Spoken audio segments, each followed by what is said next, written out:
এক নতুন ইতিহাসের দরজায় ভারত। মহাকাশে মানুষ পাঠানোর প্রথম পদক্ষেপ কবে জানালো ইসরো। মহাকাশে মানুষ পাঠাতে চলেছে ভারত, যার পোশাকি নাম গগনযান। এই গগনযান রকেটের কোড নাম G1। কিন্তু মানুষ তো আর প্রথমেই পাঠানো যাবে না, তার আগে সেই যাত্রা নিশ্চিত করা দরকার। কোনো ভুল ত্রুটি থাকলে তা ঠিক করে নেওয়া দরকার, আর তার জন্য দরকার পরীক্ষা। গগনযান রকেটের বিভিন্ন অংশ রয়েছে, সেগুলি তৈরি হওয়া প্রায় শেষের পর্যায়ে।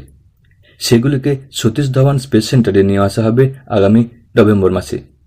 তারপর সেগুলিকে একত্র করে তৈরি করতে যেটুকু সময় লাগবে। ইসরোর চেয়ারম্যান ডক্টর এস সোমনাথ সাংবাদিকদের জানিয়েছেন, সম্ভবত ডিসেম্বরেই তারা মহাকাশে মানুষ পাঠানোর প্রথম পদক্ষেপ নিতে চলেছেন। প্রথম পরীক্ষামূলক যান উড়ে যাবে আকাশে, দেখা হবে কোনো ভুল ত্রুটি রয়েছে কিনা। এমন একাধিক পরীক্ষামূলক উড়ানের পর সব দিক থেকে নিশ্চিত হলে তারপর মহাকাশে উড়ে যাবেন ভারতীয় মহাকাশচারীরা।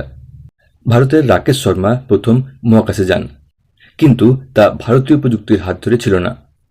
1984 সালে পূর্বতন সোভিয়েত রাশিয়ার সোয়ুজ T-11 মিশনে তিনি মহাকাশে গিয়েছিলেন। তবে ভারত এই প্রথম মহাকাশে মানুষ পাঠাতে চলেছে।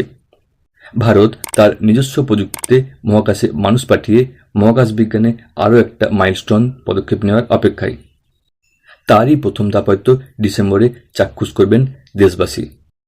প্রসঙ্গত, চাঁদে পা রেখে অর্থাৎ চন্দ্রযান 3 মিশনের সফলতার পরে ভারত যে সক্ষমতার পরিচয় দিয়েছে, তারপর মহাকাশ বিজ্ঞানে বিশ্বের ভারতের নাম এখন সম্ভ্রমের সঙ্গে নেওয়া হচ্ছে।